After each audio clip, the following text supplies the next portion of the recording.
Hello. We're back. Or rather, We in we this. never left, y'all We're in so YouTube back. land. What was that? We're so back. Yes, we are so back. So back. Back again. Anyway, so you were all in the beacon over the course of a week.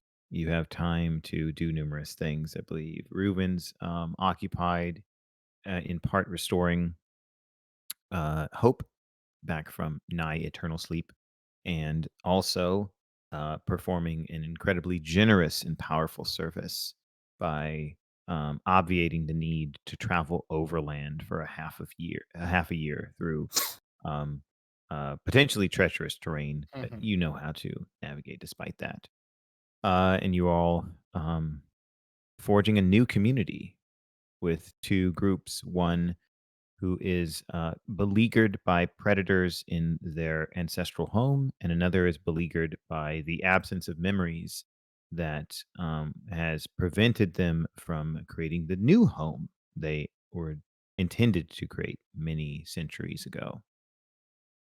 Over the course of that week as well, Vet is engaging the Lattimors to teach them her technique for helping restore memories in the elves, because she realized now, one all of Hope's memories can eventually be restored, and all of the elves' memories can be restored, especially because once they know how to do what Vet knows how to do, in your absence, the Lattimores can take over, and then the elves can be complete. And I imagine that feels quite satisfying to think about the fact that the thing you wanted to do is now going to be done, Mhm. because you've taught people how to do it. So here we are, the thing that was suspenseful that hasn't yet been explicitly talked about on camera is that Reuven and or Faye um, saw something in the course of looking through these consoles over the course of the week that was probably of interest to Blaze. And now I will once again ask, do you want to have a placeholder for that information? You bring it up later? You want me to tell you Oh no, what you tell do us. find? Tell Okay. us. That way Craig knows, but Blaze may not. Great. So, in the course of going through and looking for information and scrutinizing and perusing the records before you leave, you can return here, of course, right, through Reuven, right? But in the short term, right, you probably want to do whatever you can efficiently and then dip out to go somewhere else, right? So you at first see the first thing that either of you see is a design schematic for the tattoos that Blaze has. Just kind of like a seems like it's discarded somewhere, almost like a file that's not in the correct archive. That instructs how to put the tattoos on and provides information about what ink is required in order for them to function. And if you look into it a little bit more, you find some information about the origin of Blaze's order. And Blaze's order, I'm going to tell you. I'm going to tell you as you're going to find out. Yeah. All right. Part of the So, convert. yes, indeed. It appears that there was someone attempting to do these kinds of translocation events in the past, and it nearly destroyed the planet. Blaze's order was designed to master the Numenera and prevent others from using it in bad ways. Yet it changed over time. Yeah, I feel like they lost that thread somehow. Yes, and I think that prevent people from using Numenera or Mhm. mastering yourself is what became prominent. And then, of Right. course, it had a different function. But a long time ago, this was we need to know how this functions, and we need to be those who use it responsibly, almost in a manner akin or as a foil to the Aeon priests who use it openly. And the tattoos were markings of those who had attained a vaunted status by understanding it well enough to know how to avoid or prevent people from using it dangerously. Faye's going to share this with Reuven because I imagine the two of them are going to find it Mhm. together and then be like, "We can't tell Blaze this. Right? Counterpoint. It could You be really can't. funny. It would be really funny, but I'd also may completely destroy his. Well, no. No, I think Blaze can handle. Look here. You can see the exact moment his heart shatters. I mean, it was a long time ago. Right. So. And that's kind of where Faye's at. It's like, well, what the order was founded for versus what it is grown to be now. Not necessarily fallen, but grown to be. Yeah. And like it doesn't take away from Blaze's current beliefs because Blaze believes these. Right. So Faye has a long think about that. Yeah, makes sense. Yeah, and again, I will emphasize that this was the initial origin, and then most of the maturity of the organization happened in a way that was different. But there certainly was not a abhorrence or reluctance to engage the Numenera initially. I say Ruben is pro people having knowledge that could help them. Mm-hmm.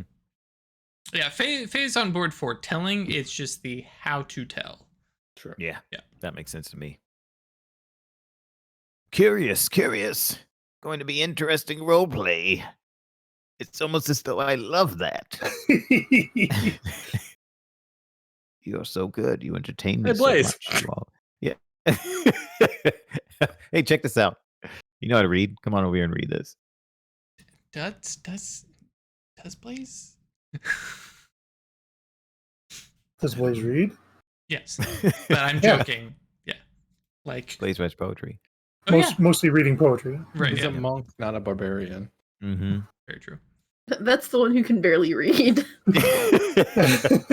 Like That's what I call it. Vet used to read and was prodigious at it, but once you can just start reading people's minds, meh. Who needs Well, to I do mean, she that? never had like school. Mhm. Yeah, that's a good Very point. peasant level of understanding of numbers and yeah. Jacks Yeah. don't need school. The ability to Curious. like figure out what it says. Mhm. Yeah. It's like That's great. fucked up Pictionary. Basically, yeah. This symbol, that's an F. love that. Whatever. Doesn't matter to me. Yeah. Faye's sitting here having this like, yeah, we got to be careful how we tell Blaze this, and Ruben just goes, "Hey, Blaze." Faye is over here going, okay, possible ways that this could go bad. I'm unlikely to be punched in the face. All right. Yeah. Yeah. Hey, there's some stuff in here about your order. Really? Yep. Blaze is skeptical. What's it doing here? Fun fact. It is seemingly to be about the creation of your order. I know that story. Well, hang on, because I want to see this. you know, stories. Do you though? I I really do. love that you guys are doing the whole popcorn thing. And Yes, you're about to it's shatter great. Blaze's life. Well, you know, like how we've been talking to these people, and they have the story of the Jack ascending the light beam, right? And we sort of did that. It's more or less the true story of what happened, but sort of changed and exaggerated over 1,000 years, right?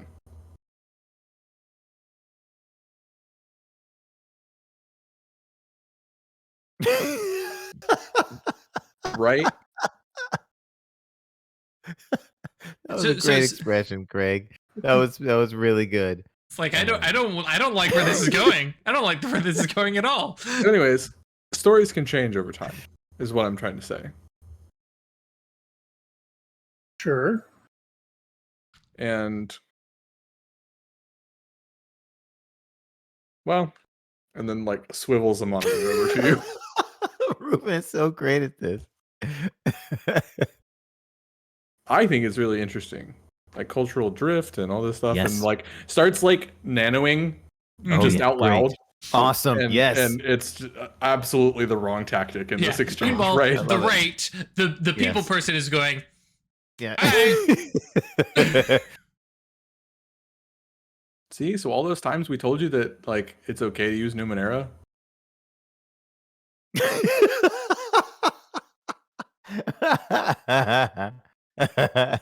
Okay, you were just trained wrong on purpose. I think Blaze will be spending some time going over those records. Yeah, well, that's great. That's a good reaction. Yeah, the look at his face isn't the "this is a good thing." Sure. Mm. Yeah. Well, understanding that would be something I'm also not great at.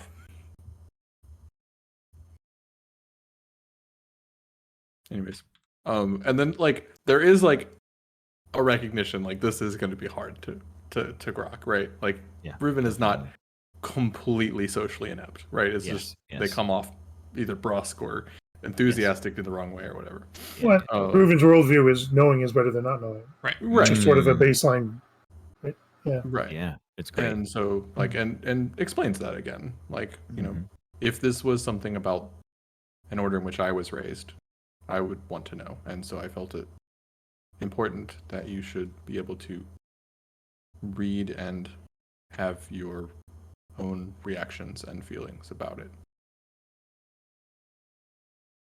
And if you want to talk about it or ignore it or go on with your life, Faye and I are here to support whatever impact and feelings this has. Yeah. And there's Faye like eating the popcorn. Oh watching no, it. no, because like Faye is watching for that initial reaction, but when Mhm. Ruben talks about like we're here for you, Faye is like, yeah, I know a little bit about finding out the thing that you grew up with was not actually what you thought it was. So I'm here for you. So Blaze will take some time to probably read through everything 2 or Twice, 3 yeah. times. Right. So if there's other story beats you wanted to get to while that's happening or whatever, that's fine. Or we can. I mean, it's over the course of a week, right? So we can like Yeah. Yeah. Okay. So Blaze is like obsessively on the console for Mhm. probably a good day. Faye And takes a then- picture of that. Yeah. Okay. And then I guess that evening, I had my suspicions. Yeah, what? I had suspicions. Of? I've been training the elves on how to defend themselves, and they improved greatly. But the arc of their improvement was well below what I'm capable of. They would be peaking much lower. I mean, that probably has to do with their biological functionality, yeah. And at first I thought that, but then during the fight with the Wraith, there's things that I can do that they're just never going to be able to do. That was sort of hit home to me, and I was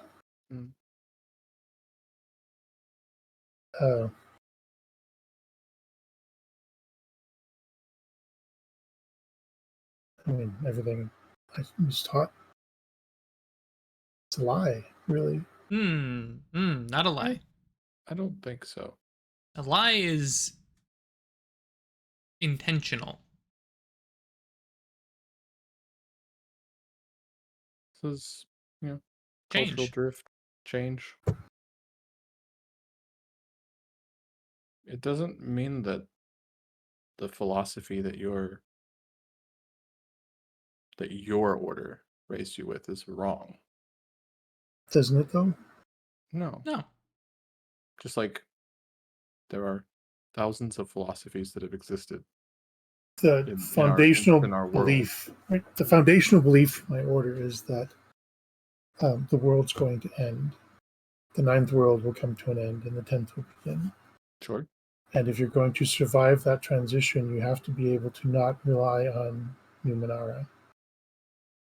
And everything I am and is looking at the tattoos is built with Numenera. Faye puts his hand out and says, you can survive with wood and stone and rudimentary fires. That doesn't take away from having and using greater technology. You don't drag things around on a wooden sled, hauling on a rope. You use a wheel. Just because you can survive with less does not make you less by using more. It was the reliance that we were trained to avoid. And if we took your powers away from you, all these things that you can do because of Numenera, you would still be you, and you would still be a terrifying combatant. I would be much less terrifying. So, you would points at, points at oh my god, Reuven. Fucking names, man. And says, take away their arm blade. Less scary, but can do other things. Unplug all the things in me. I'm still smarter than all of you.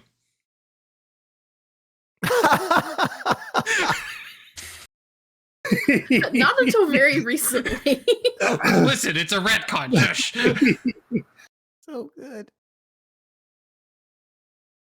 But and obviously Faye is saying that as a joke, but without the things that we have, we still have our experiences and our skills. The things we know, the things that we can do outside of, I mean, in your case, the absolutely preternatural.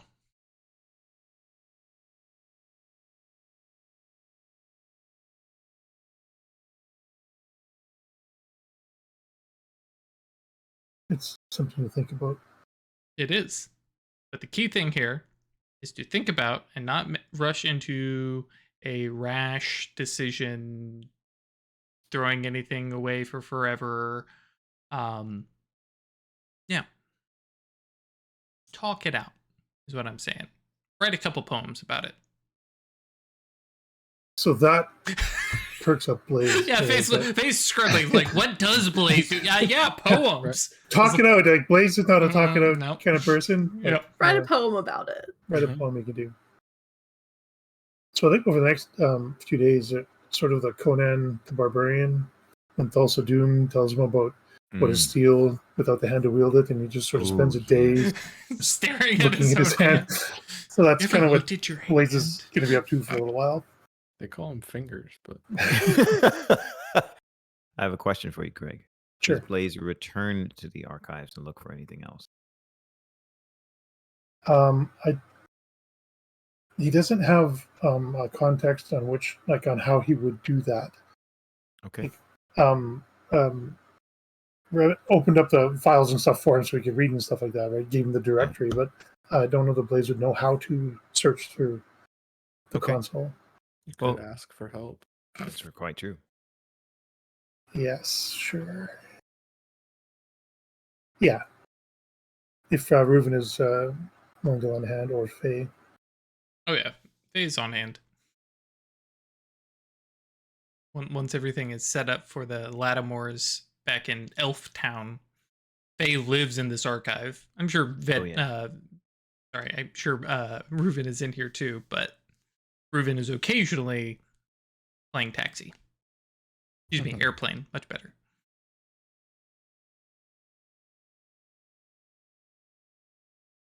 Yeah, Faye will be personal librarian and research assistant. Okay. What does Blaze look up?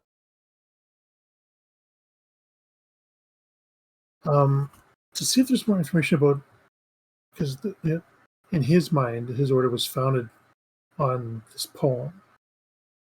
Yep. That was the basis for everything that came after. So he's interested in where that poem came from, if those records are there.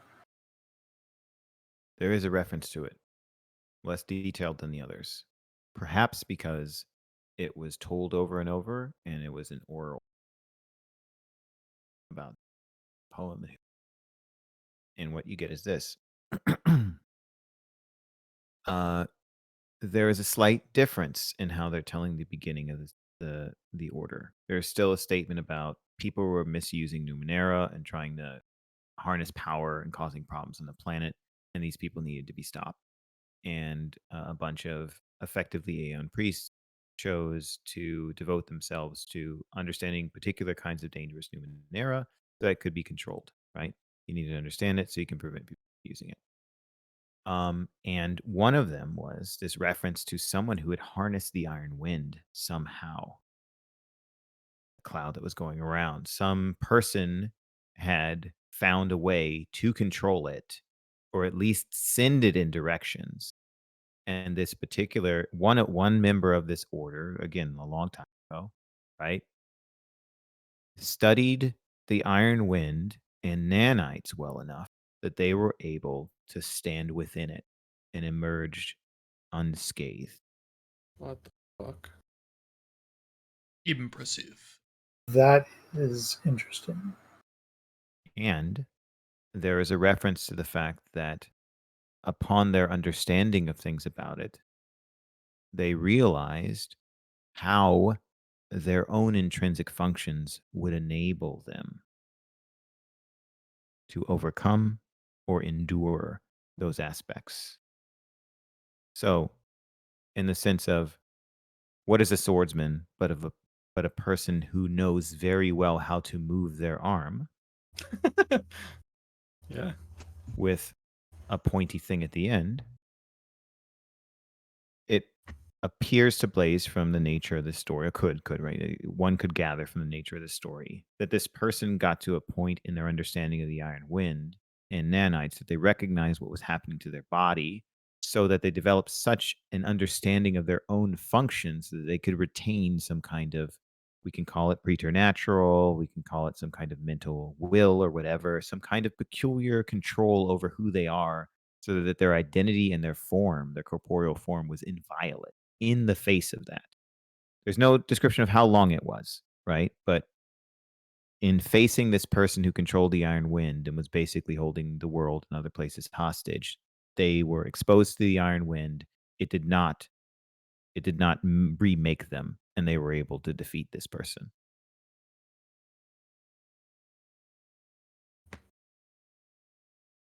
They wrote the book.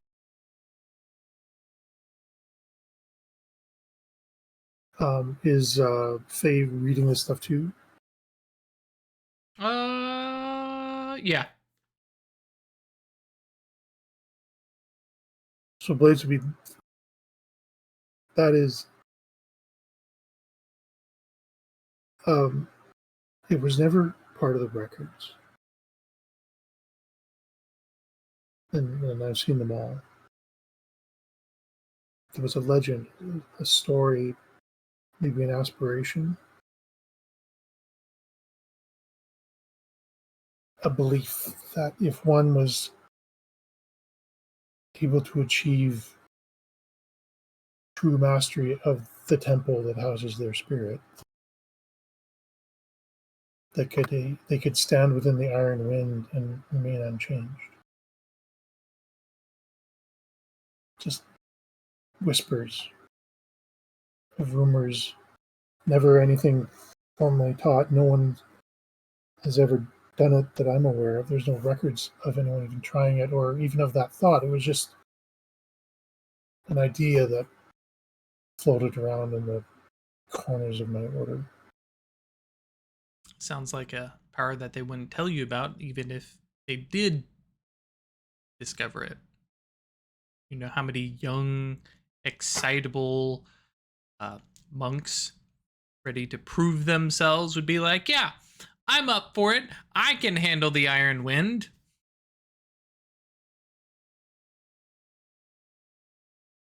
So you say that with a mocking tone. No mocking. I'm just pointing out. I have been a young man before. Yeah. Believe it or It's hard not. for me to remember that Faye is older, right? Like you repeatedly describe Faye as not being particularly young, Mhm. being wiry, having had that experience. But because of how Faye is curious, engaged, talks to people really well, right? Or rather has a lot of positive energy. It As long as it's in his head, absolutely. Oh, we gotta walk Yeah. somewhere? Fuck.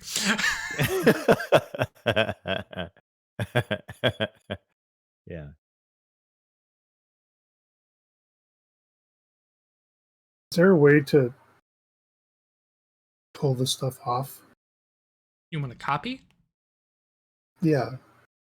I'm gonna say right now, I can store this for you, and then I can, when we're back with the elves, I can create a copy that you can carry yourself. Okay.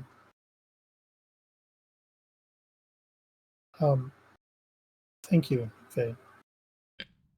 To be fair, thank Rufin. I was No. going to bring this to you gently. But then you Reuven thought it was would a be bit of a more entertaining. sledgehammer. Well, then you thought it would be more entertaining to let Reuven bring it to me. It was more that Reuven just started doing it, and I was like, well, I Ruben can't literally stop. just like pops around a corner. Nah, that was just that was me. I don't mean thank you for this. I mean thank you. Oh, yeah. No, we don't. Mm-mm. I've never said it before, but I think of you as a friend. Oh, why'd you even say it? Ruben is overwhelmed by a new pop-up. Yeah. Like relationship advancement, tier A. Yes, that's right. Watching the heart fill up on their relationship bar. Yes, it's so good. That was a big one, you guys. I may need some help understanding what all this means. New support unlocked. This Yeah, says you guys should have +10 avoidance and speed if you fight next to each other. never. No, I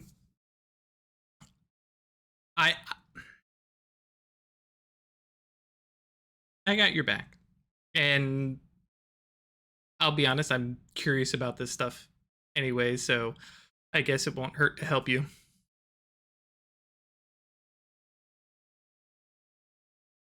Ruben just like puts a big arm around Blaze. You know, I think of you as a friend too, buddy.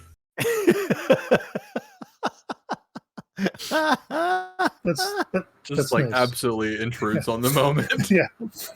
Yeah, and Blake just that's nice. Good for you. Not in a mean way, just yeah. Ruben Like, walks oh, away good. and he's like, "Yeah, that went great. I'm proud of that one." Hey, you did a good job there.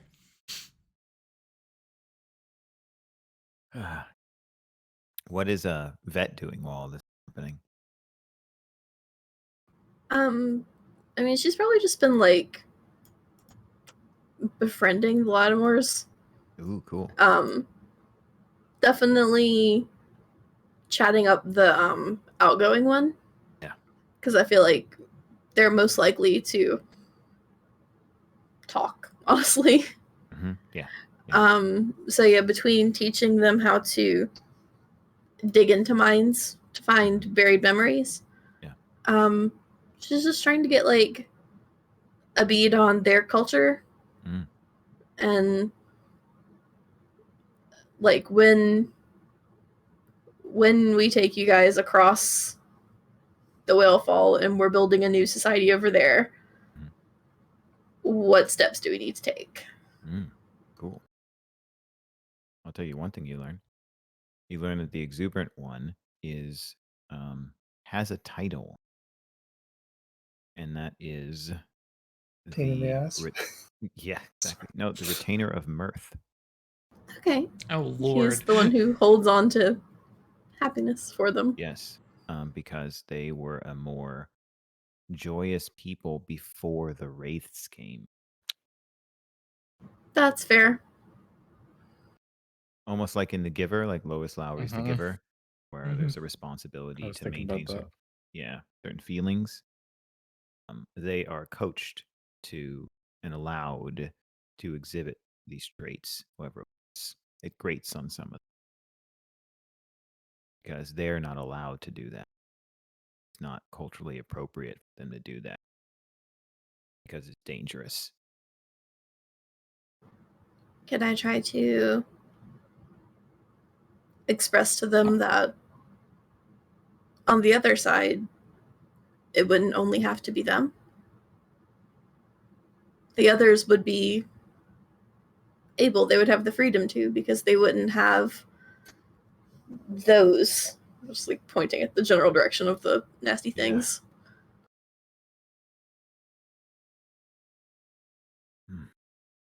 That one smiles almost wistfully, like they had considered such a possibility in the past, but had cast it aside, discarded it as silliness. And says, maybe if it's true, how would you convince them?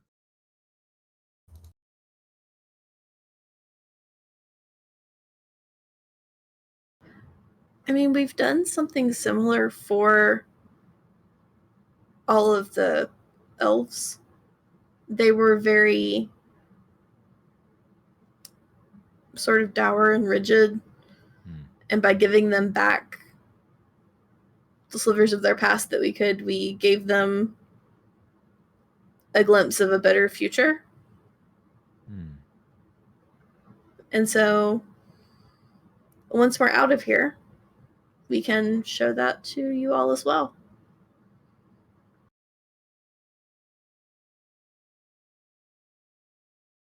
Someone smiles and then tells you their name. None of the others have been forthcoming with their name, and their name is Jack. Of course it is. So are their names their roles? Yes. That's interesting. Like the leopards.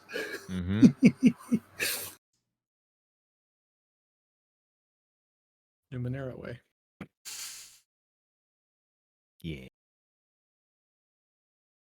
So you get the impression that Jack doesn't want to ask to come along with you, but in the course of you talking to them, definitely wants to be experienced travelers, especially if it is no longer their sole responsibility for retaining mirth in their. She's joy, so I mean, there's a.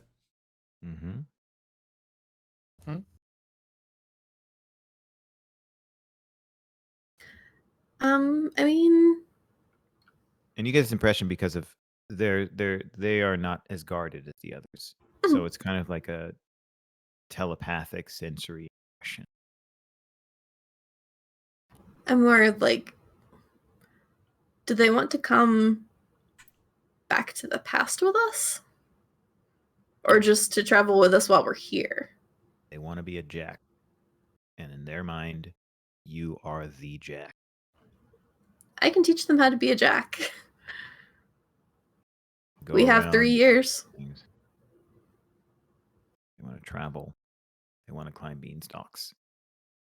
Yeah, I will take this giant purple Yeti man Awesome. under my wing.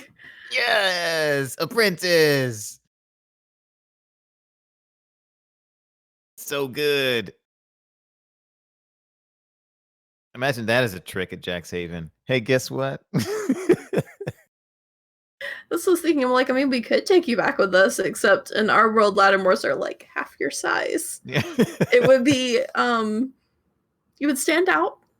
They don't believe you when you say that. I mean, hit him with the memory. Hit him with the memory. Well, I don't know that Vet had ever seen one. That's fair. That would be a like thing that I've heard. This is like, well, that's what everybody says. Ruben has seen them. Definitely. You can show them. Just take your word to Ruben and be like, show them our Lattimors. Okay.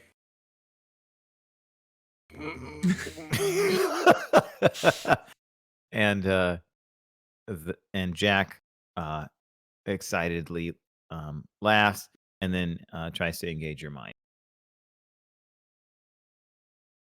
And then disconnects and shakes their head and then tries to connect again.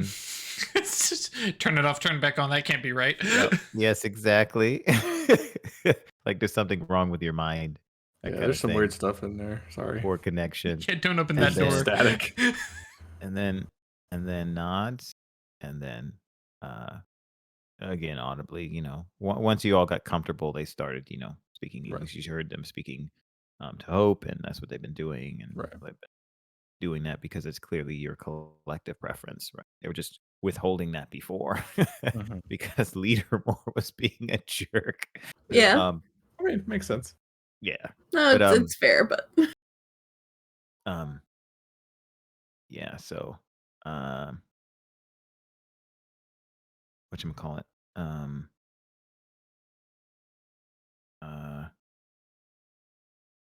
So Jack notices that and then asks, what happened?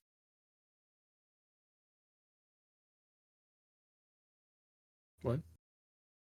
Why are they so small? Why are you so big? We are always this size. They were always that size.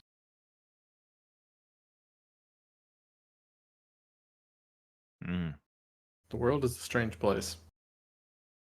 A lot has changed. And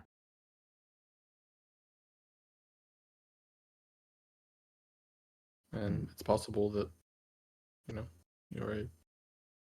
And goes into a minor, like, sort of ecological, Your rugged is showing? Yeah. Like, oh, you know, if you're a small population in here, then you could have, like, especially with the stress of the wraiths, you could have sort of been, like, hyper-evolving and specializing and becoming stronger to try and survive.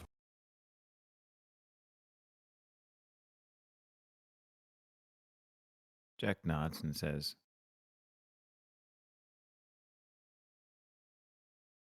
I will ask the retainer of the past. And then brings you to another lab. And their name is Nano. And Jack asks rather bluntly, how tall were we? And that seems like an ambiguous question, right? Because there's no time specified. Right. Nano says, we were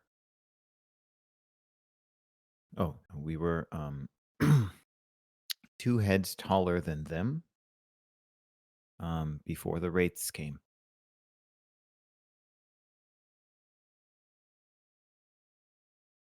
Reuven has to, like, mentally restrain themselves for, like, being happy they postulated something correctly, right?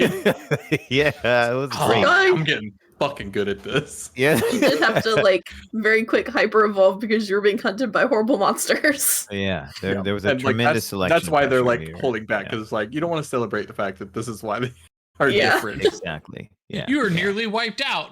You get like 1,000 years of cultural trauma that caused you to be like twice the size that you are supposed to be. Shunt your emotions. Oh yeah.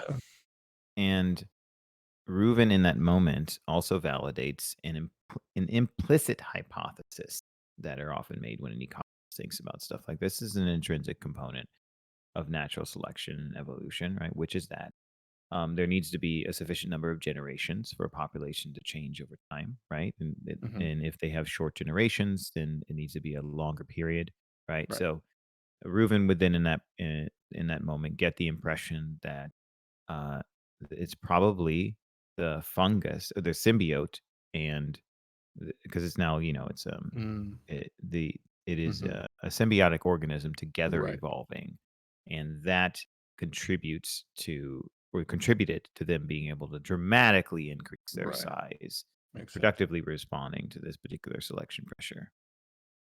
Ruben was totally right. The raids came, it was hard. The small ones died. The bigger ones were less likely to die. Even if it was just running faster. Yes, exactly. Whatever it is. Yeah. Yep. Mm-hmm. Yeah, and of course that's a tragedy. And so the only ones Right. left around are these, Right. and they're massive. Right. And you've even seen one of them with a decapitated. So. Mhm. Right.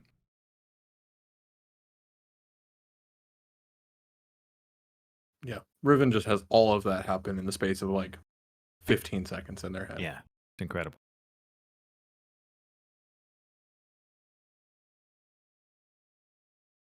I'm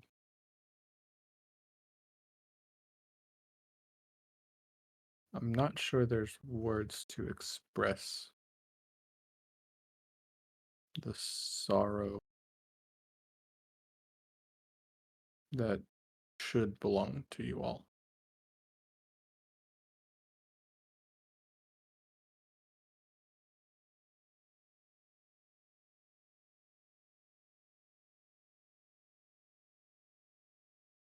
And then Nano says, the one who holds our sorrow is the retainer of grief. I'm gonna bet they're the boss. Having to compartmentalize that amongst the society is like, that is in and of itself the fact that that is a like evolution of the social dynamic for survival.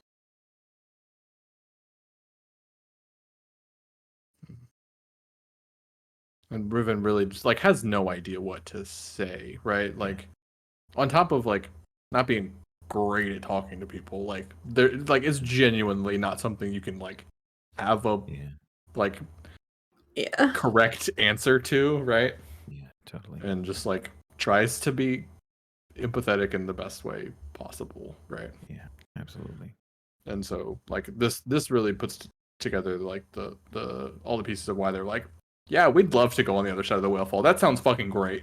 Yeah. Yeah. No, we do not want to stay in our ancestral home. Yeah.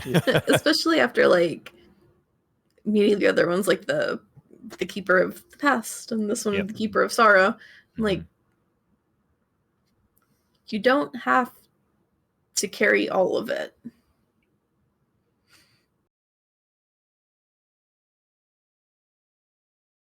Who will carry the burdens that must not be lost? And that's who says that spoken is Glaive, who is the leader, tallest of them, and the one who was so brusque. You can likely appreciate that perhaps they aren't truly a jerk. They were definitely being a jerk to you, right? Playing like a that's role. yes, yes, but they're playing a role. Protective And I mean role. it was fair, protect people. Yeah. I wouldn't hurt about it. But yeah, just the burdens can be shared. They can be recorded. We have the gonna mention the data pads or whatever that the other people had. Oh, that's a good idea.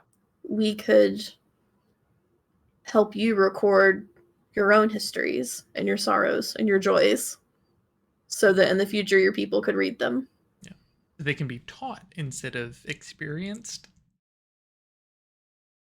I'm really touched out of character by this particular suggestion on your parts. This is great. Glaive says, we would be grateful.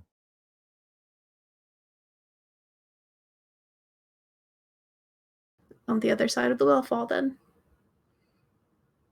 Yes.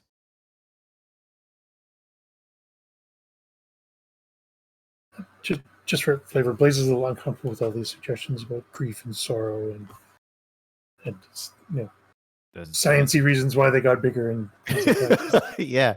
I also imagine that Blaze has some particular feelings about the warrior being the one whose responsibility is to carry sorrow.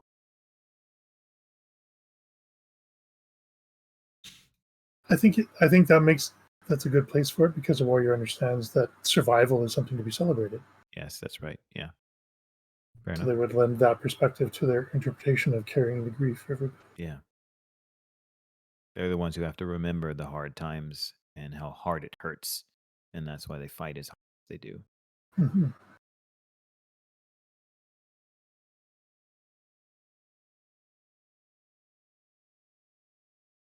Might be a good place to pin it. Yeah, let's put a pin in that. Ooh, this has been some good role play this session. Oh, I love it. Oh, and there's more to come. Thank you all for joining us and for your patience as we have, interruptions in our streaming schedule, uploading schedule. Please come around next time as we continue this story in Numenera Rising Helix. Once again, thanks to Roll20, Monty Cook Games for the Cypher system, and all our generous patrons.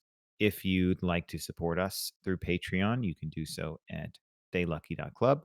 If you'd like to join the Discord, come hang out with all the cool folks, see awesome burbs and other animals, see people's delicious foods, have fun conversations with us or others about various topics, including but not limited to games and other nerdy bits of culture and lore, please join us at yeetinto.space. And with that, any of y'all have anything else you'd like to share or say? So I throw in a little comment. There's Yeah. been some words of support and stuff like that from the Discord community for our interrupted schedule. Just want to say thanks very much. Everybody's fine. There were some transitions and changes and stuff like that that necessitated a few breaks in our schedule and stuff. But your words of support have been very meaningful and touching. Thank you. Means a great deal. Thank you for saying that, Greg. See y'all next week. Yeah. Right. Next time. Yeah. We'll just say next time. Yeah. Stay curious. Exactly, Chris. Yes. Yeah.